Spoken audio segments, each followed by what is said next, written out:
살롬. 하나님의 크신 사랑과 은혜가 이 시간 여러분과 함께하기를 소망합니다. 오늘 우리가 함께 나눌 이야기가 여러분의 마음의 깊은 울림과 새로운 희망을 전하는 통로가 되기를 바랍니다.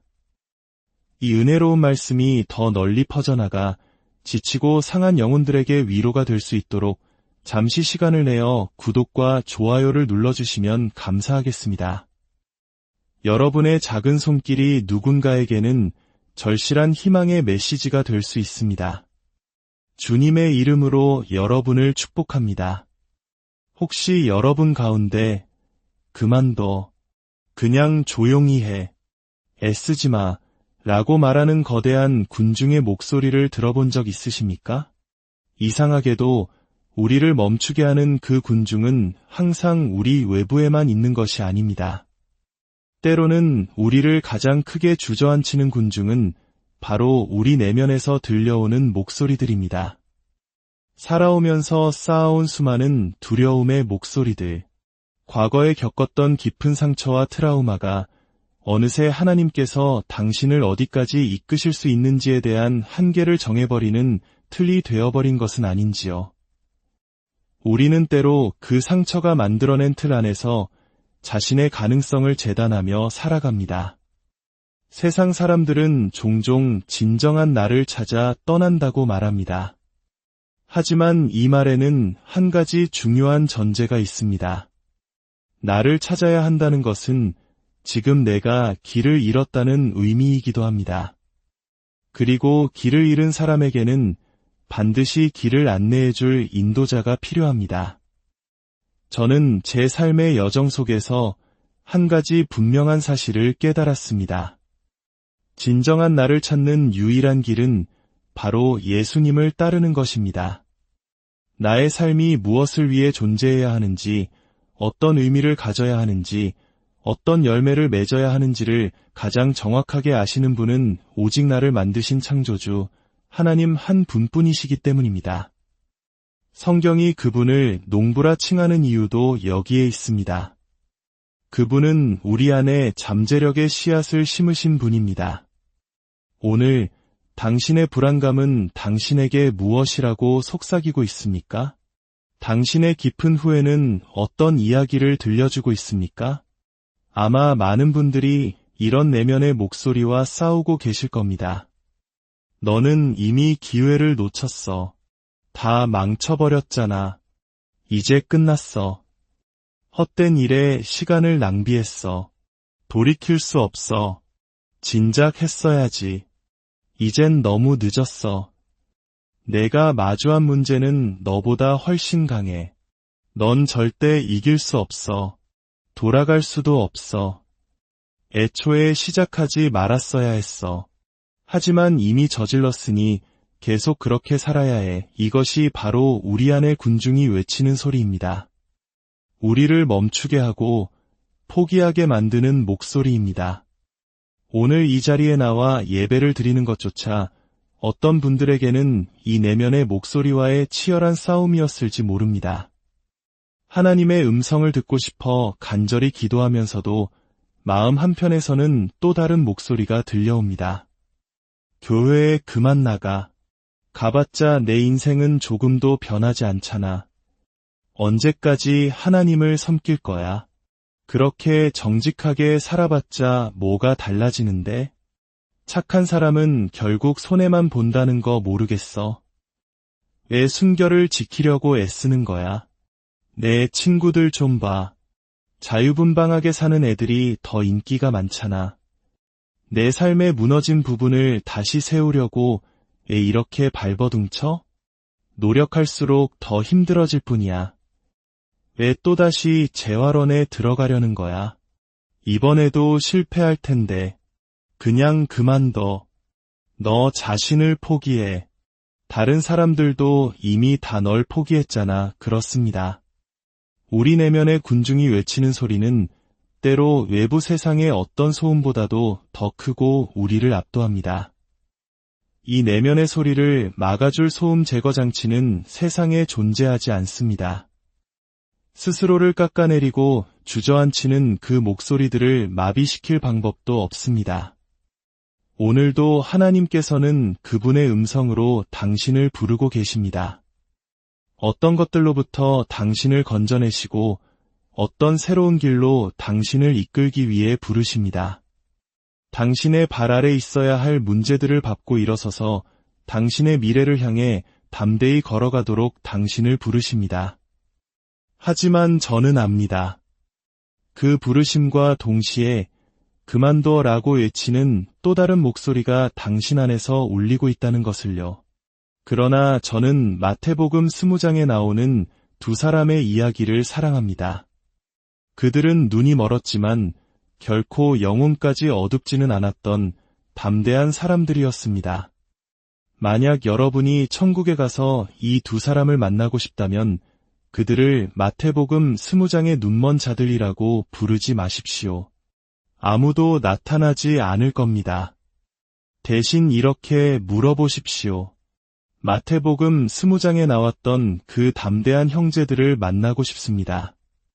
과거의 삶을 뒤로하고 새로운 길을 향해 나아가기로 결심했던 그 용감한 형제들을요. 그들은 앞으로 나아가자고 결심했습니다. 그들이 소리치자 주변의 군중은 조용히 해 라고 꾸짖었습니다. 하지만 그들은 더욱 크게 외쳤습니다. 주님, 저희에게 자비를 베풀어 주십시오. 저는 그들의 외침을 사랑합니다. 여러분은 어떻습니까? 우리 모두는 각자의 방식으로 외치며 살아갑니다. 그들의 외침이 놀라운 이유는 우리 삶의 이 시점에서 매우 중요한 한 가지 원리를 보여주기 때문입니다. 그것은 바로 여러분이 가지지 못한 것 때문에 여러분이 가진 것을 사용하는 것을 멈추지 말라는 것입니다. 성도 여러분, 기억하십시오. 그들은 볼 수 없었습니다. 하지만 소리치는 데에는 시력이 필요하지 않습니다.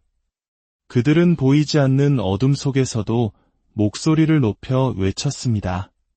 그리고 예수님께서 그들을 부르셨을 때 그들은 주님께로 나아갔습니다. 왜냐하면 발걸음을 내딛는 데에도 시력은 필요하지 않기 때문입니다. 물론 보이지 않는 길을 걷는 것은 더 어렵습니다. 하지만 불가능하지는 않습니다. 저는 오늘 자신의 삶이 꽉 막혀 있다고 느끼는 누군가를 위해 이 말씀을 전하고 있습니다. 하지만 진짜 문제는 당신이 막혀 있다는 것이 아닙니다. 진짜 문제는 당신이 스스로 멈추어 섰다는 것입니다. 하나님께서 당신을 향한 계획을 다 이루셨다는 것이 문제가 아닙니다. 전혀 그렇지 않습니다. 문제는 당신이 가지지 못한 것, 바로 시력 때문에 당신이 이미 가지고 있는 것, 바로 외침과 발걸음을 사용하는 것을 포기했다는 점입니다. 내가 비록 소리치다가 넘어지고 또다시 소리치다가 비틀거리고 다시 외치다 쓰러질지라도 나는 결국 목적지에 도달할 수 있습니다. 내가 비록 나는 하나님의 의다라고 선포하고 죄에 넘어지더라도 다시 일어나 나는 하나님의 의다라고 외치고 또 죄에 비틀거리더라도 예수 그리스도께서 나를 위해 죽으셨기에 나는 다시 선포할 수 있습니다. 무거운 습관의 짐을 지고 걸어가면서도 하나님께서 매일 나를 새롭게 변화시키고 계심을 믿기에 나는 멈추지 않을 것입니다. 기억하십시오. 비틀거리는 것 또한 여전히 한 걸음입니다. 넘어져도 그것은 멈춘 것이 아니라 나아가는 과정의 일부입니다. 눈을 감고 외치는 소리라 할지라도 그 외침은 여전히 힘있는 외침입니다.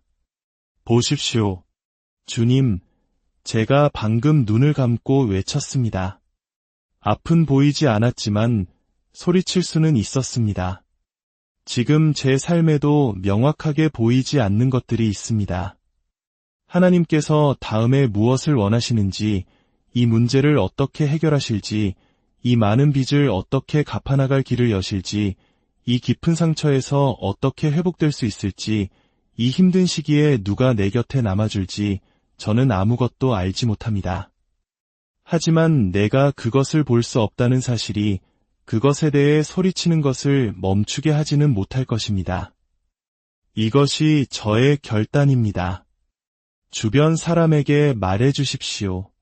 당신은 갇힌 것이 아닙니다. 그저 멈춘 것뿐입니다. 당신은 그저 멈췄습니다. 아무런 증거가 보이지 않자 낙관적인 태도를 멈췄습니다. 가족 중에 아무도 성공한 사람이 없었기에 당신도 그 이상을 넘어설 수 있다고 믿기를 멈췄습니다.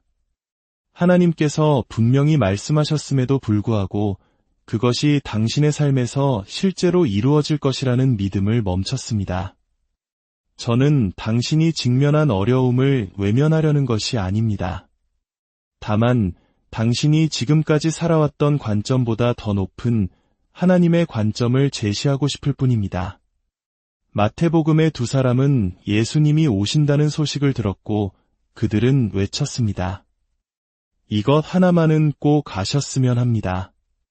하나님께서 당신의 삶을 통해 이루고자 하시는 일을 위해 당신에게 없는 무언가를 요구하시는 법은 절대로 없습니다.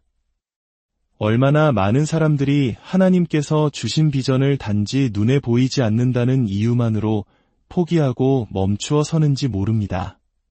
제가 아는 70세의 한 분은 이렇게 말했습니다. 나는 교회를 개척했을 겁니다. 하지만 어린이 사역을 어떻게 해야 할지 몰라서 시작하지 못했죠. 무엇이 사람들을 멈추게 하는지 알면 놀라실 겁니다. 그는 말씀을 전하는 은사가 있었고, 가르치는 은사가 있었고, 사람들을 이끄는 리더십의 은사도 있었습니다. 하지만 그는 한 가지를 보지 못했습니다. 어린이 사역에 은사가 있는 다른 사람을 이끌어 그 일을 맡기면 자신의 한계를 넘어설 수 있다는 사실을 말입니다. 제가 전하는 메시지의 핵심 전제, 즉 내가 멈추지 않는 한 나는 갇힌 것이 아니다라는 생각은 아주 간단합니다. 하지만 우리 모두에게 꼭 필요한 외침입니다. 계속 나아가십시오. 골짜기를 지날 때에도 폭풍우 속에서도 저는 더욱 주님을 예배할 것입니다. 찬양은 무기입니다. 그것은 단순한 소리 그 이상입니다. 찬양은 나의 원수들이 잠기는 깊은 바다입니다. 나는 이 홍해에서 죽지 않을 것입니다. 바로가 죽을 것입니다. 나는 이 홍해에서 죽지 않을 것입니다. 두려움이 죽을 것입니다. 나는 이 홍해에서 죽지 않을 것입니다. 죄와 수치와 치욕이 죽을 것입니다. 외치는 법을 아는 자들이여, 하나님께 찬양을 올려드리십시오. 바로 지금이 외칠 때입니다. 지금이야말로 소리 높여 찬양하기에 가장 좋은 시간입니다. 아닙니다. 지금 소리치지 마십시오. 그 함성은 축구 경기를 위해 아껴두십시오. 야구 경기를 위해 아껴두십시오. 아니, 지금 외치지 마십시오. 마치 하나님께서 당신을 여기까지 인도하지 않으신 것처럼요. 마치 그분이 한 번도 길을 열어주지 않으신 것처럼요. 마치 그분이 기적에 기적을 더하지 않으신 것처럼요. 마치 그분이 문에 문을 열어주시지 않은 것처럼요. 무엇을 위해 소리치냐고요? 네, 저는 소리칩니다. 저는 저 담대한 두 사람처럼 눈에 보이기 전에 먼저 소리칩니다. 믿음으로 선포하며 외칩니다. 이 말씀을 듣는 모든 분들의 삶에 보이지 않는 길을 열어주시는 하나님의 놀라운 은혜와 평강이 강물처럼 흐르기를 간절히 기도합니다.